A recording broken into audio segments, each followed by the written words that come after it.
Hi everyone, thanks for tuning in. This is Gurpreet from Dataviz Canvas, and today we are going to learn about how to create multi-level dendrogram chart in Tableau. A lot of you have requested me to create a additional tutorial which is an extension to our previous one where we discussed about how to create single level dendrogram chart. So in this tutorial we will use the existing dataset which is sample superstore, and we'll start from our existing dashboard where we created a single level dendrogram chart. We will use that as a starting point, and I will show you how we can create a multi-level dendrogram chart in a few easy steps. So first of all, let me go back and discuss what is dendrogram chart. So dendrogram chart is also known as tree map chart, and is commonly used to provide a hierarchical view of data, which makes it easy to support patterns. There are many different ways we can visualize data, and in this tutorial it's just an extension of existing single level dendrogram chart. So let's get started and let's see how multi-level dendrogram looks like. So as you can see here in this dashboard, we have sales number on the left hand side which shows 2.2 million, and these sales are comprised of technology, furniture and office supply. These are the main categories, and each of these categories are further drilled down into subcategories. So in this case you can see office supplies are subdivided into multiple categories, which are these, and if we click on each one of these you can see the subdivision from category to subcategory where we are going next level. So it's kind of a hierarchy from category to subcategory, but it's showing in a dendrogram chart which is multi-level, and when we select individual category you can see how it's drilled down into subcategories, and it gives us the value of sales on that each subcategory. So let's see how we can create that. So for that I have basically downloaded an existing version of Tableau where we had created a single level dendrogram chart, which is this one. So we will use this as our starting point and we'll create a multi-level dendrogram chart. So first of all, I will pick up this existing dendrogram chart, and this is based on the subcategories. So these are all the subcategories which you can see here. Different color denotes all these subcategories. So first of all, I will create a copy of that, and I will use this, change the name where I will say a tree diagram for categories. Right now this is for subcategories, so I will simply change subcategories and bring the categories into this color shell. And you will see there are a few errors here. So I will simply change y-axis and we'll go to edit table calculation, and in this we will see here this is the subcategory which is selected, which is causing an error because now we have changed it to category. So I will uncheck that and will click on category, and I will also select the path and bin in this case, and this is for y-axis. Same way I will check all the calculation if they are selecting the right values. So this is selecting path, which is good. Then we go to the rank field, and here it's again subcategory. I will change it to category, and then I will go to sales, and here I will check it is the path value selected, so which is good. I will close that. Still you see it's not coming through nicely because of this error, which is the size field, and I will go to edit table calculation and I will check all the fields. So in this case the sales path is selected, which is fine, and in case of total sales we have to select path and category, not subcategory, which is selected. Then I go to percentage adjusted. Again we need to uncheck subcategory and select category, and we will just check the x-axis calculation, which is path. So this is perfectly fine, and now you can see here we have each individual categories. So we can bring the categories into the label shell which shows category, and we can also bring sales field, sales value, because we want to know how much is the sale value for each category. So we will bring it here, and I don't want to see the values at the start of the curve, so I will go there on the label mark and I will uncheck label start of the line, and you will see this disappeared. but you can see technology, furniture, and this one is showing here. So I will go to this mark, and I don't want to show subcategory here, and actually, but I want to show category, so I will bring the category here and sales value. So when you hover over, you can see furniture and sales, right? So this way we have the category section created, and we already have the subcategory. So I will again create a duplicate sheet for this one to keep it separate and simple, and I will give the name subcategory. Okay, so here we can already see the subcategories phone, chair, storage, and their sales value, which is fine. But now when we go back to our previous chart where I was showing you this one, so what we are trying to achieve here, wherever one of the categories end, we are starting the subcategories from that point. So the end node of each of these points is where our start nodes begins. So for example, if I show you in this case, so let's pick up categories and let me show you the headers here, and you can see the values. So this is the y-axis and this is the x-axis. So we are saying when we are at technology, our y-axis is at -0.010 value. So when we click on this value, that's where our subcategories should start. And if we look at this one in subcategory section, and if we do the same thing, let's show headers here for both x and y axis, it starts from 0.00 as well. And if we say, if the categories, we click on technology, the x-axis for subcategory should start from this point, whereas in this case it's starting from 00. So how we can do that? So first of all, for that we need to create a y-axis parameter. So let's say y-axis parameter, and this one we need to keep it as a float value, and the current value we want it as 0, and we just click OK. And the other parameter we need to create is based on the category. So we will create a parameter, category parameter, which is this one. That's fine. Now what we need to do is, we first of all need to create a y-axis calculation, because here we are saying when we select a category in this particular point, whichever it is, technology, furniture, or office supply, whenever we select individual category, the y-axis value of the subcategory should change it to this one. So how we will do that? So in this case, the technology is -0.10. So in this case, what we will do, we will simply say, in both the cases, these are the values, right?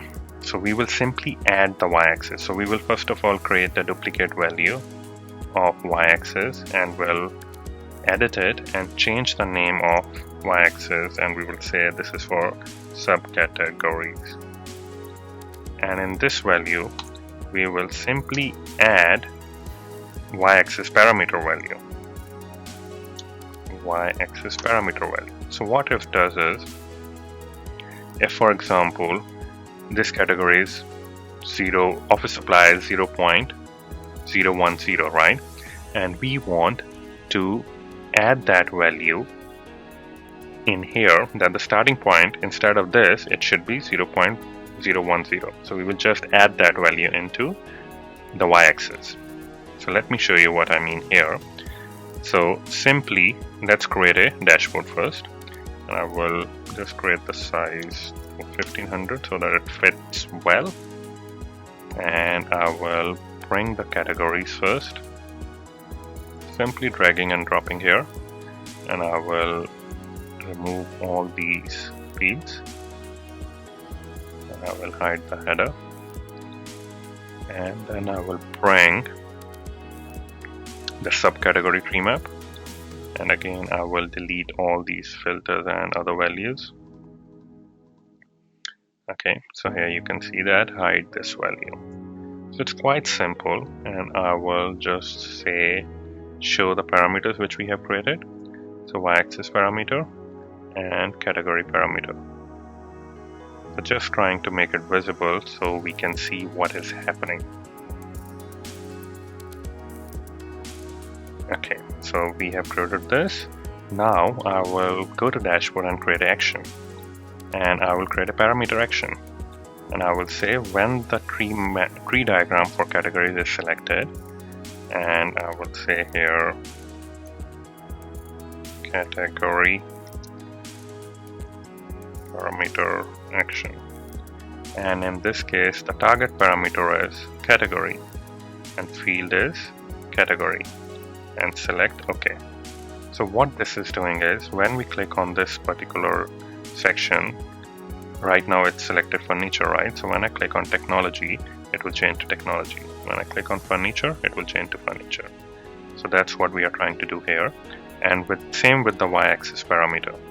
So what I will do, I will create other action where we will change the value of y-axis parameter calc, and I will say when the category section is selected, I want to update the target y-axis parameter with the value of y-axis, right?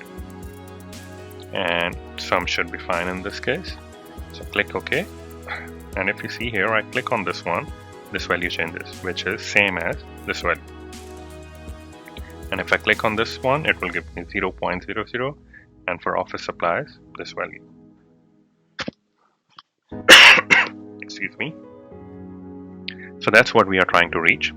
Now we need to do the same thing on subcategories. So instead of using this y-axis, we will use the new y-axis which we created for subcategories. So we will go into this dashboard, and we have created y subcategory axis, right?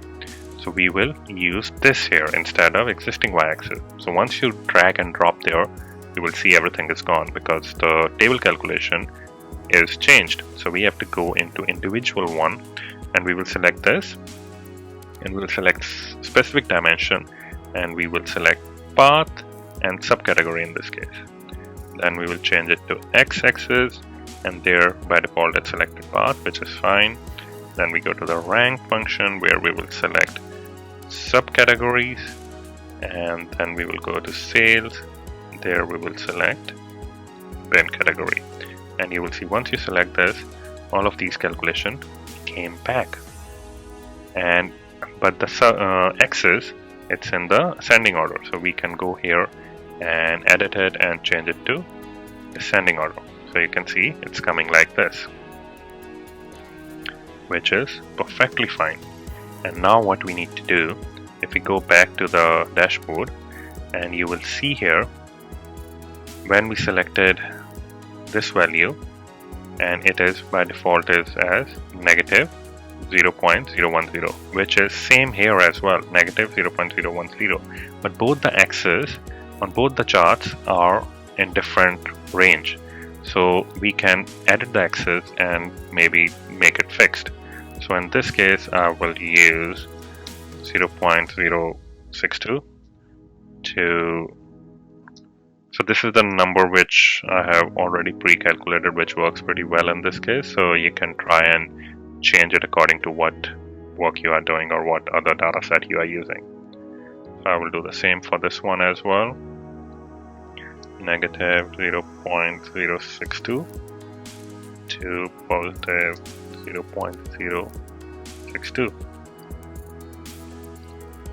and here you go. So now we just need to align it together. So first of all, we will just unhide the axis. We don't want to show the headers, so I will do the same thing. And then once we have that thing done, we will change the fit to entire view, which is there. We will do the same thing here, entire view.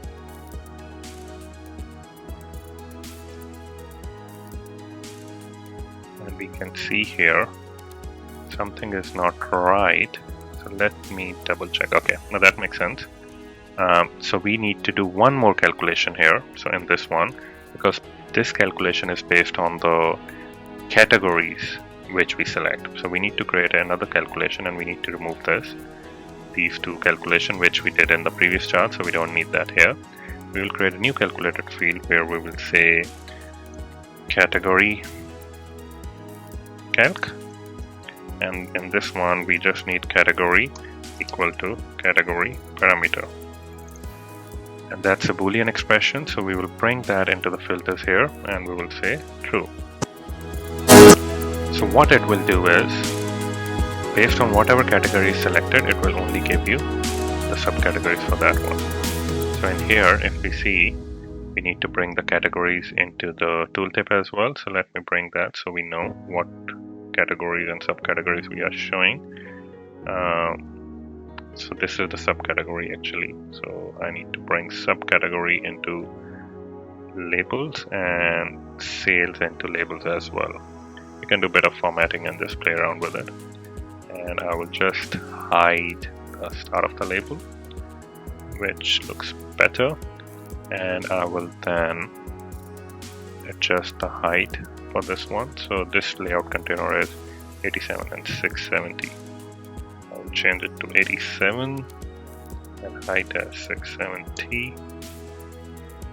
which makes sense. So what I will do, I will bring both of these together so we can align it really close. See, you can see it now, and you can increase the size as well if you want to. So for this one we can increase the size here. Let's keep it in the middle. Same way for this one, increase the size a little bit. With a little bit of formatting you can play around with this. And even these bar size you can reduce by using one of the calculation, which is the size calculation. So in this you can change this multiplying factor. Let's say I want to use 8. If we change it, this length of this bar changes, so you can adjust accordingly. That looks much nicer. And now when we click on individual these ones, you will see these ones are moving now. See, with this one it's selecting this one, so seems like the axis is not right. So it is selecting negative this one, and let me bring the x-axis again, actually y-axis, show header. So negative is at the top, and in this case show header, see it's in the reverse order, so we need to edit the axis and keep it reversed, and now it will be fixed. So the axis on both the chart needs to be in the same order. So let's go back. See, technology, it's this one. Furniture, when you select, it will show at this one, and when you select office supplies, it will be this way. And also you can adjust the animation by going into format and click animation. Right now it's selected at 1 second. So we can change it to 0.30 seconds, which is quite fast. I prefer it that way because the animation looks good, but again, based on your selection, you can change it how you want it. And another thing what you can do is the color coding. So technology is red, furniture is blue, office supplies is orange. So you can do the same selection here. So for example, if subcategory, so right now we have selected, so if I bring the category parameter, right now it's technology. Technology is red in color, so we can just go to edit colors and we can pick different shades of red and assign palette. And our office supplies is orange in color, so we can change it to orange, to gold, assign that palette. Same way we can do it for actually for furniture, which is blue in color. So we can go here and select blue shades, assign palette, and click OK. So now you can see here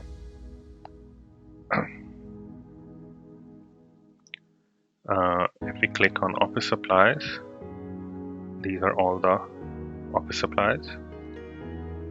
These are all the furniture which are blue in color, and this is all the technology which is red in color. So that way you can create multi-level dendrogram chart with any sort of data with this trick. Then if you don't need these one, you can hide these values because it's all drillable. You can select all of these values and you can play around with it, and you can put the sales number in the front, so which I've already done it here. So I will use this one. So I will create a duplicate copy of that one and I will bring it here. I'm using this because we already have created all these fields in our previous tutorial, so I'm just trying to use the same data set and same calculation to make it easy for everyone to understand, that we can utilize this for any of our calculation.